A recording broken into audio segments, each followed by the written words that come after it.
पाटे कपड़े पा रहे हैं, मगर रगड़ जाट की निकालनी।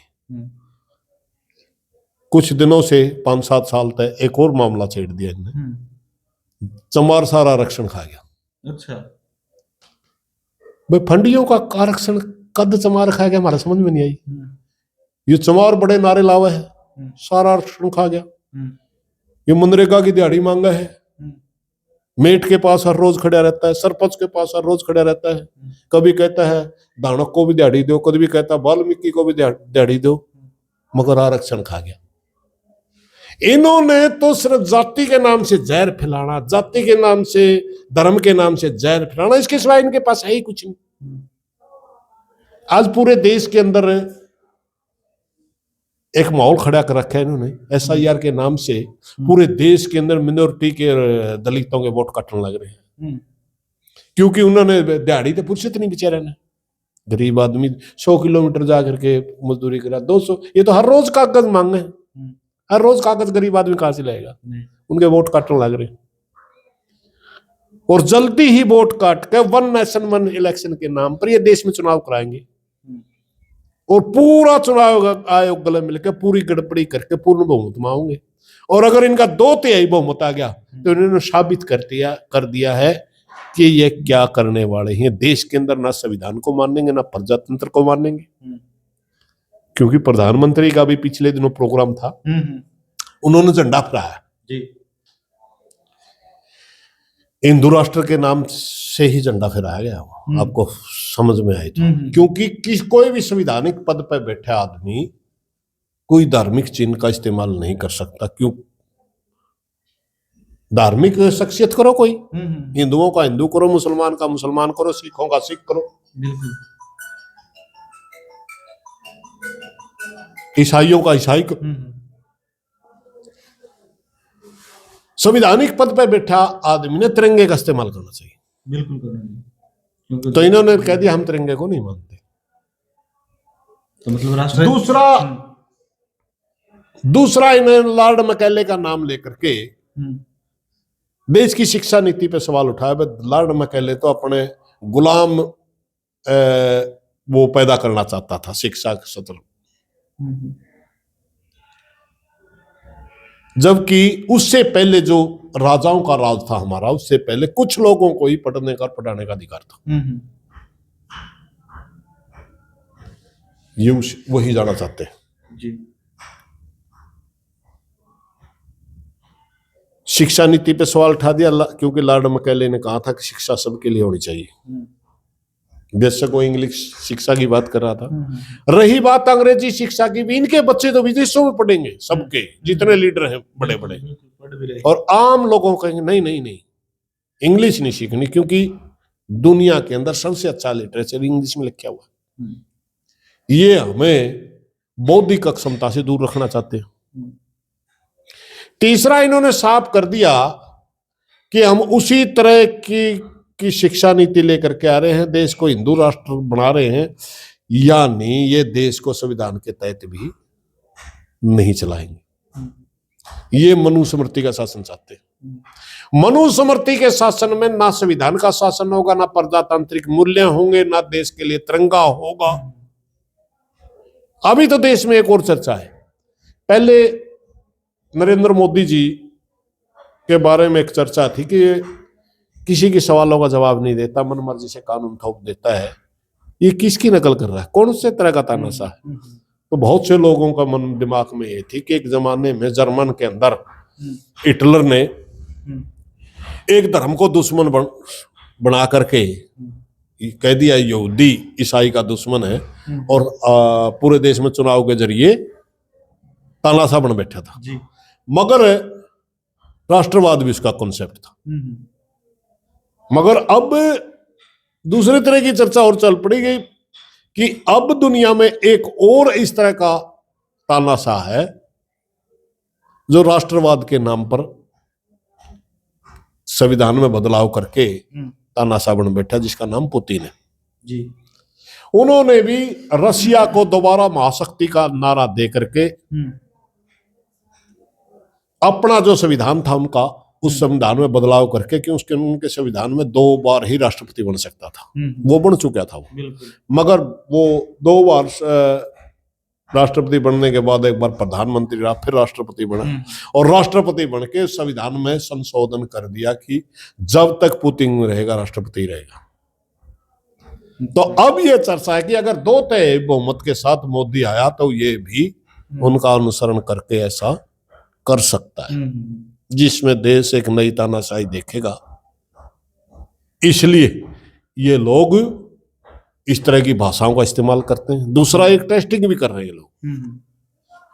वे हरियाणा के अंदर आप गाली दे के देखो, इनको बकवास तो आप इनके खिलाफ करते ही हो, गाली दे के देखो, क्या इस समाज में बोलने की क्षमता बची है?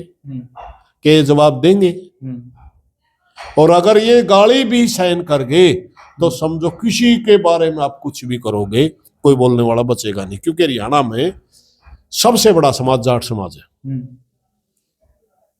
आज भी इसकी जनसंख्या अगर जनगणना में आएगी तो 27-28% पे आएगा, पहले 35 होता था। जब 27% प्रदेश का 1/4 समाज को आप गाली दे के देखोगे, जातियां तो बहुत है ना, बहुत ज्यादा, को 5% है, को 7% है, को जब आप सबसे बड़े समाज को गाली दे के देखोगे, वो भी नहीं बोलेगा, तो समझो वो तानाशाही आ गई, फिर वो किसी को कुछ भी कहेंगे। हम इनको ये कहते हैं, ठीक है, खिलाफ तो आप बोलते थे, साजिशें भी रचते थे, रचो, देख लेंगे वो तो लोग सभ्य समाज में कौन सच्चाई बोल रहा है, कौन झूठ बोल रहा है जी। मगर गाली नहीं देंगे, गाली हम सहन नहीं करेंगे किसी भी रूप में। आप अपने विधायक को बोलिए, या जो इकट्ठे हो रहे हैं लोग उनको ही बोलिए कि गाली सहन नहीं होगी जी। बिल्कुल आप टिप्पणी करो, कुछ भी करो, उनका हम पार्लियामेंट्री शब्दों का इस्तेमाल करो।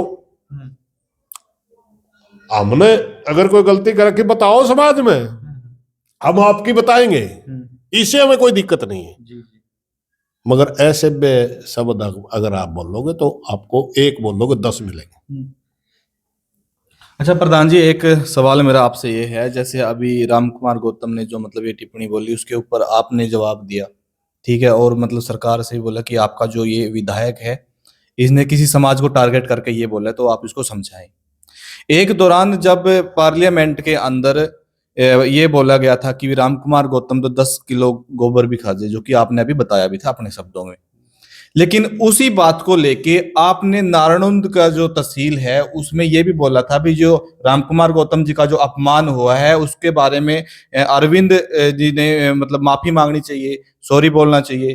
तो अब ये क्या होगा फिर? ये सच्चाई है जी, क्योंकि उन्होंने राम कुमार गौतम हमारे हल्के का है, हम उसके बारे में जानते हैं, वो हमारे बारे में जानते हैं। उन्होंने किसी जद्दी वश ऐसी वो तालाब का पानी जिसने वो गोबर बताया, गोबर भी था उसमें, चिकड़ भी था उसमें, बहुत किसी जिद्दी गले वो खा पी लिया जो भी था। ऐसी बातों को विधानसभा में रखना एक सीधी बेइज्जती मैं मानू करी थी इसने अरविंद शर्मा ने गौतम जी। और हम मानना भैया एक मंत्री है, 1-2-3 बार का विधायक है, आप इस तरह की भाषा बोल लोगे तो जब आने वाली जनता पे क्या असर पड़ेगा। इसलिए अरविंद शर्मा ने ये बात बंद कर देनी चाहिए और माफी मांगनी चाहिए गौतम से। ये मेरा विचार था, बिल्कुल मैं आज भी मानता हूं उसने गलती करी थी, मगर इसने तो हदें पार कर दी। अगर उल्टा आप सोचो, अगर ये इस तरह के एलिगेशन अरविंद शर्मा आप लगाऊंगा तो मेरा उस समय भी यही होता है, भाई आप गलत बोल रहे हो, ठीक नहीं है ये बातें आप दोनों। क्योंकि देखिए एक मंत्री है, एक 3 बार का विधायक है, आपका जो चरित्र है उसका इफेक्ट जनता में आ रहा है।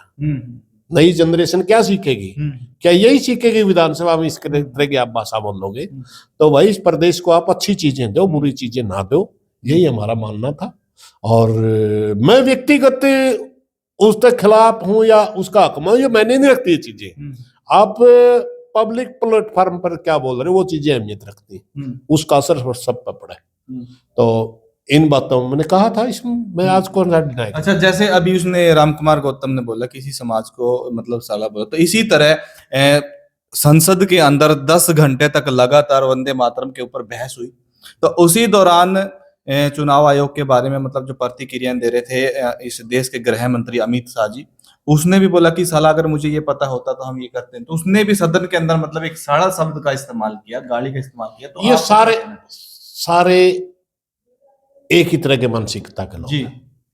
इनका घमंड बहुत ऊंचे चला गया और ये सोचते हैं कि तुम जो करते हो वो सारा सौदा सही है।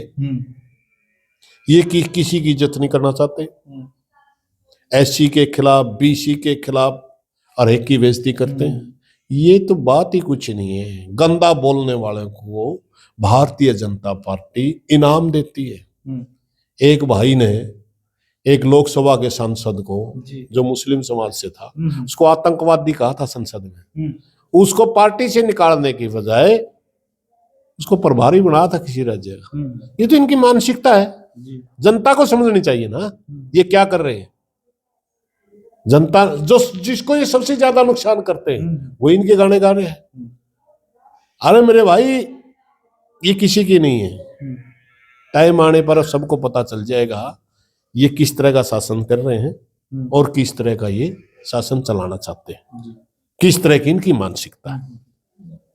ये हमारे जैसे लोगों को कीड़ा मकोड़ा समझते हैं। हमारे जैसे लोगों को इंसान ही नहीं मानते। गलती तो हमारी है ना। बिल्कुल। हमने इनको सिर पे बिठाया, हमने नहीं बिठाना चाहिए। बस इतनी सी बात है। अच्छा, अभी जो है सदन के अंदर जो अमित शाह है उन्होंने ये बात भी बोली थी कि यहाँ जो सदन के अंदर जो रूल रेगुलेशन चलेंगे जो चलेंगे वो मेरे हिसाब से चलेंगे, मेरे तरीके से चलेंगे, ना कि किसी और की उससे। क्या ये सीधा सीधा तानाशाह अपना दिखाना शुरू कर चुके हैं? वैसे वो गृह मंत्री है, संसद चलते संसदीय कार्य मंत्री एक शेड्यूल देता है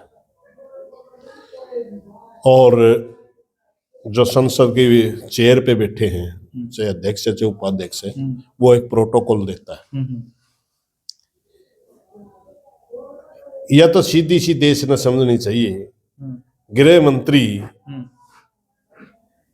देश की अंदर का जो ढांचा है लॉ एंड ऑर्डर का जिम्मेवार हो जी, उसके बारे में तो कह सकता है मैं कब जवाब दूंगा। आप सारे बोल रहे मैं तब जवाब दूंगा, कब जवाब दूंगा कब ना दूंगा ये मेरी मर्जी है जी। संसद कैसे चलेगी ये उसका विषय नहीं है। ये तो घमंड दरकार यही बात। संसद चलाना संसद के अध्यक्ष का काम है। लोकसभा के अंदर ये बयान दिया लोकसभा के अध्यक्ष का काम है वो कैसे संसद चलाएगा। जी जी। और उसका नेता भी नहीं है वो। भारतीय जनता पार्टी का संसदीय दल का नेता प्रधानमंत्री है। या वो कह सकता था थोड़ी बहुत बात हमारी पार्टी में किसका प्रोटोकॉल किसको कितना समय मिलेगा ये हम तय करेंगे। उसका तो कोई राइट ही नहीं बनता। उसका तो सिर्फ घमंड बोल रहा है। और भाई इस तरह का घमंड ये दिखाएंगे क्योंकि सुप्रीम कोर्ट इनकी भाषा बोलता है, इलेक्शन कमीशन इनकी भाषा बोलता है। सारे जितने संस्थान थे जो स्वायत्त संस्थान थे सारे बागला कब्जा हो गया। अब देश की जनता कब कब्जा मुक्त करेगी इन चीजों को वो तो देश की जनता ने सोचना है। इन्होंने तो अपने आप को राजा घोषित कर दिया। इन्होंने तो अपने तरह का शासन का चलाना शुरू कर दिया। तो काफी लंबा समय प्रधान जी आपने दिया। अंत में जो आपको देखने वाले हैं जो चाहने वाले हैं और जो जाति और धर्म को लेकर के मतलब एक दूसरे के प्रति भड़के हुए हैं इनको आप क्या कहना चाहोगे, क्या मैसेज देना चाहोगे? मेरी पूरे छत्तीस बिरादरी के समाज से हाथ जोड़ के प्रार्थना है भाई आप सारी चीज देखने लग रहे हो। सभ्य समाज में चीजें अच्छी नहीं है किसी भी जाति बिरादरी के ऊपर टिप्पणी करना। आप सारे सभ्य समाज का हिस्सा है। इन पाखंडी लोगों ने तो वोट के लालच में बड़े बड़े महापुरुषों की बेइज्जती कर ली। इनके बहकाव में ना आकर के पूरा भाईचारा एक बना के रखो। पूरा प्रदेश हमारा है, देश हमारा है और ये तो चाहते हैं कि देश और प्रदेश में एक तरह का तनाव पैदा हो और उसका आप राजनीतिक फायदा उठाओ। सबसे ज्यादा अगर नुकसान इस देश को किसी ने करे, इस फंडी क्लास ने किया है, इन्होंने ही पूरे भाईचारे को पहले बांटा, हम्म, आज भी यही बांट रहे हैं। इनकी बातों में ना करके सारा भाईचारा बना कर रखो, यही मेरी अपील है। ठीक है जी, बहुत बहुत धन्यवाद। धन्यवाद। तो जैसा कि आपने शुरू से लेके अंत तक पूरे मामले को देखा और सुना, आपका इसके बारे में क्या कुछ विचार है, आपका क्या कुछ मानना है, एक सभ्य कमेंट के माध्यम से जरूर बताइए और मिलते हैं किसी नेक्स्ट वीडियो में। तब तक के लिए नमस्ते, प्रणाम।